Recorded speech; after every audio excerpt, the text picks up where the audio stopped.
Karen Pemberton stood knee-deep in sewage water, her pristine white capri pants now a muddy brown, clutching her laminated HOA violation notice like a life preserver. The irony wasn't lost on her.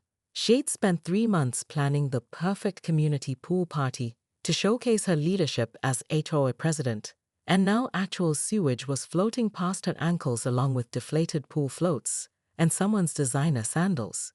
"This is a Category 5 disaster," she shrieked, pointing dramatically at the overflowing washroom that had turned the community pool deck into a literal shit show. Who's responsible for this catastrophe? The answer came in the form of Mike Henderson, the maintenance supervisor she'd fired last month for excessive friendliness with residents. He stood safely on dry ground, arms crossed, watching Karen wade through the mess she'd created. "Well, Karen," Mike said, pulling out his phone to record, "remember when I told you the septic system needed updating before any big events? You said, and I quote, 'We're not wasting HOA funds on invisible problems.'" Karen's face flushed redder than the emergency lights reflecting off the contaminated pool water. Around her 37 homeowners, the entire turnout for her mandatory fun event, stood in various states of shock and disgust. Mrs. Chen held her toddler above her head like Simba, while the Johnsons were already climbing over the gate to escape. "This is sabotage," Karen declared, waving her violation notice. "Mike, you did this on purpose." "Lady, I've been at my new job for 3 weeks. But hey, at least your pool party made a splash." Mike's grin was infuriating. The situation escalated when Karen spotted 17-year-old Tyler Morrison filming everything on his phone. "Delete that immediately. This violates HOA's social media policy section 12.4. "What are you gonna do, Karen? Ground me?" Tyler laughed, backing toward the exit. "This is going viral, whether you like it or not." Karen lunged forward, forgetting she was standing in sewage, and slipped spectacularly. She went down hard, her perfectly styled hair now decorated with something she didn't want to identify. The crowd gasped. Then someone started laughing, a sound that spread like wildfire through the onlookers. As Karen struggled to stand, her phone buzzed with the first notification, then another, and another. Tyler had already posted the video with the hashtag Karen Pool Party, and it was spreading faster than the sewage across the deck. "You'll all be hearing from my lawyer," she screamed, but her threat was undercut by the squelching sound her designer sneakers made with each step.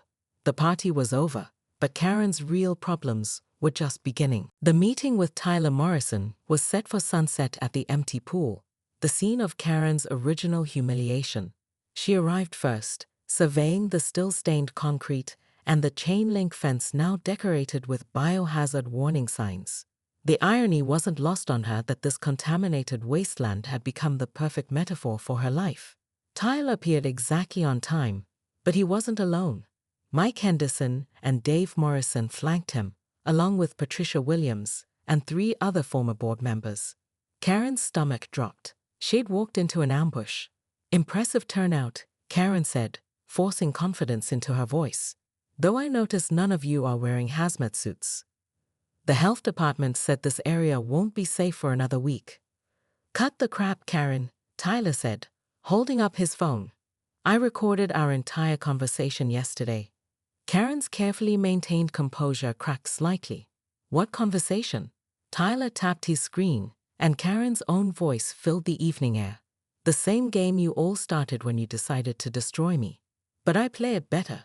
Funny thing about modern phones," Tyler continued, "they're always recording something. Like this conversation yesterday with your lawyer." He played another clip, Karen's voice crystal clear. "I don't care if the evidence is fabricated. I need something that will make them question Henderson's motives." The group exchanged glances. Karen felt the walls closing in, but she'd survived worse than this. She was HOA Karen after all. "You think you're so clever," Karen said, straightening her shoulders. "But you've forgotten something important. I know where all the bodies are buried in this community."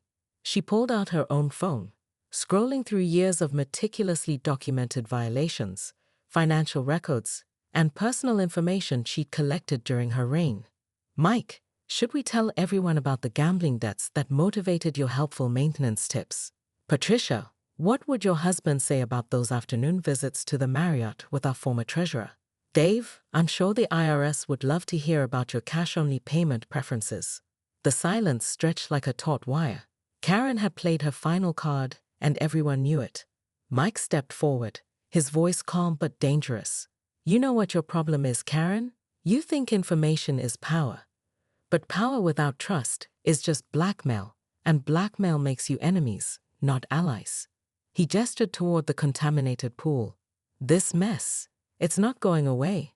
We've got 17,000 in cleanup costs, 3 families threatening lawsuits, and a community that's completely fractured. Your little counterattack yesterday turned neighbors against each other and made everything worse. So what are you proposing? Karen asked, though she suspected she already knew. You disappear, Patricia said quietly. No more board meetings, no more violation notices, no more community involvement. You become a regular homeowner who pays her dues and keeps her mouth shut. And if I refuse? Tyler smiled, the same cocky grin that had infuriated Karen since he was 12 years old. Then we release everything. The recordings, the fake evidence you tried to plant, the blackmail threats you just made. Your viral video was embarrassing. This would be devastating. Karen looked around the group, seeing her reflection in their eyes, not the community leader she'd imagined herself to be, but a petty tyrant who'd finally pushed too far. The pool's contaminated water had receded, leaving behind stains that might never fully disappear, just like her reputation. Fine, she said finally. I'll step back, but this community will fall apart without proper leadership. When the property values crash and the amenities crumble, don't come crying to me. As the group dispersed, Karen stood alone beside the ruined pool, watching the last light fade from the sky. She'd lost everything, her position, her authority, her carefully constructed image. But as she walked back to her house, she noticed something that made her pause. The new management signs in everyone's yards were gone, replaced by something else. Community Unity Initiative. Neighbors helping neighbors. Her phone buzzed with a text from an unknown number. Some mistakes can't be undone, but they can teach us who we really are. The pool reopens next month. You're welcome to the ribbon cutting. In. Karen deleted the message, but she didn't delete the strange feeling it gave her, something between regret and relief. Maybe losing control wasn't the end of her story.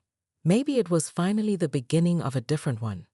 But as she reached her front door, she noticed fresh tire tracks in her driveway that definitely weren't hers, and her security system was flashing a warning she'd never seen before. Someone had been in her house. Karen emerged from her house Wednesday morning like a phoenix rising from ashes, except instead of flames, she'd risen from sewage. Her hair was perfectly styled, her low-suede red blazer pressed to perfection, and her smile could cut glass. She'd spent 2 days plotting her revenge, and now it was time to execute. Her first stop was the community center where Mike Henderson was holding his inaugural HOA meeting.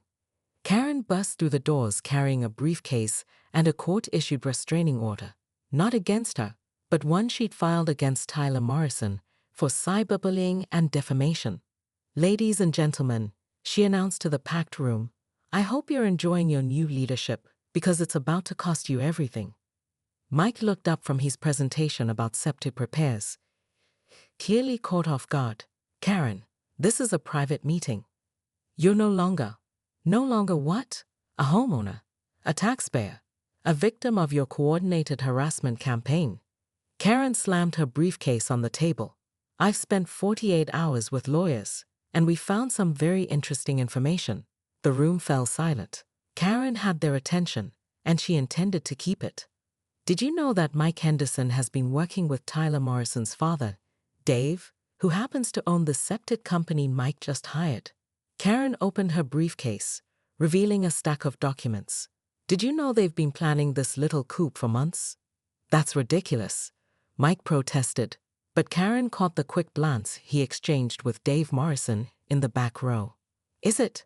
Because I have phone records showing 23 calls between you and Dave Morrison in the weeks leading up to my pool party. I have bank records showing Dave's company deliberately delayed the septic maintenance I ordered in May. And I have witness statements from 3 contractors who say they were told to let the problem get worse. The room erupted in whispers. Karen smiled. She'd learned something important during her years of HOA tyranny.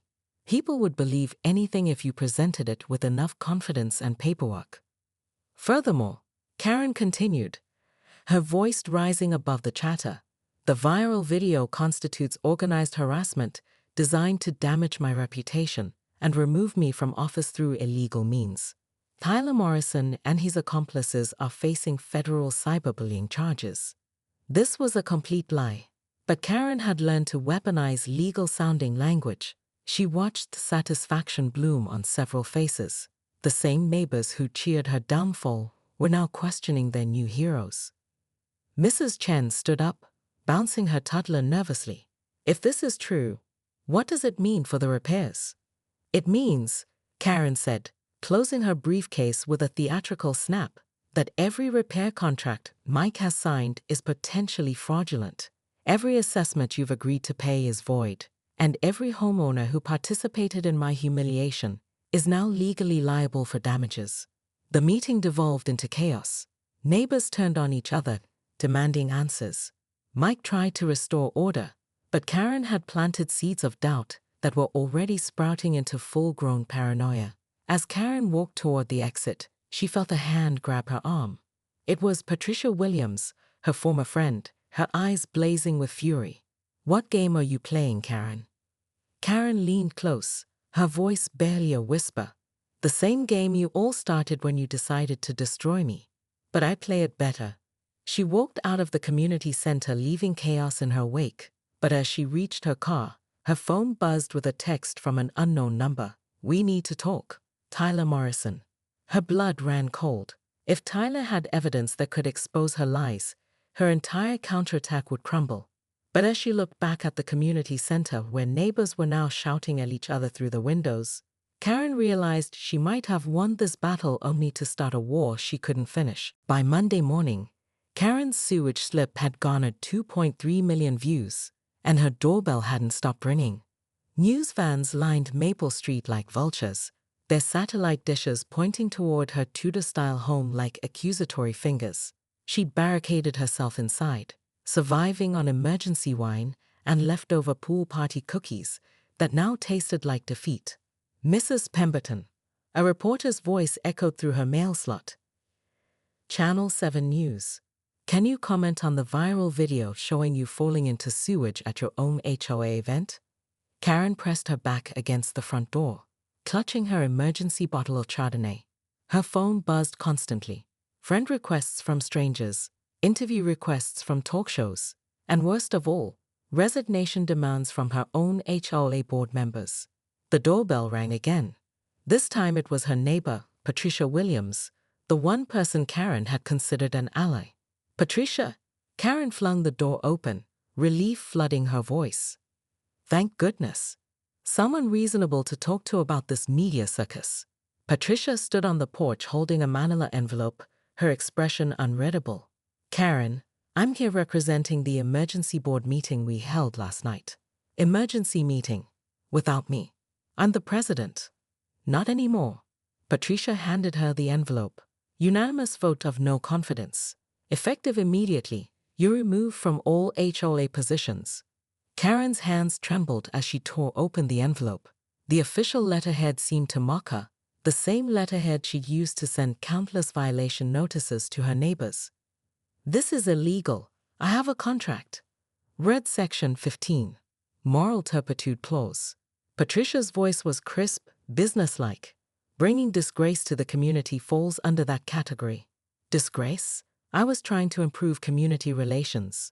By forcing everyone to attend your party and then literally covering them in sewage. Patricia shook her head. Karen, 3 families are already talking about moving. The Chens are considering a lawsuit for emotional distress. Their toddler hasn't stopped crying since Saturday. Karen's carefully constructed world was crumbling faster than the community's septic system. Who's replacing me? Mike Henderson. The man you fired is now our interim president. He's already contacted a proper septic company and a public relations firm. Patricia turned to leave, then paused.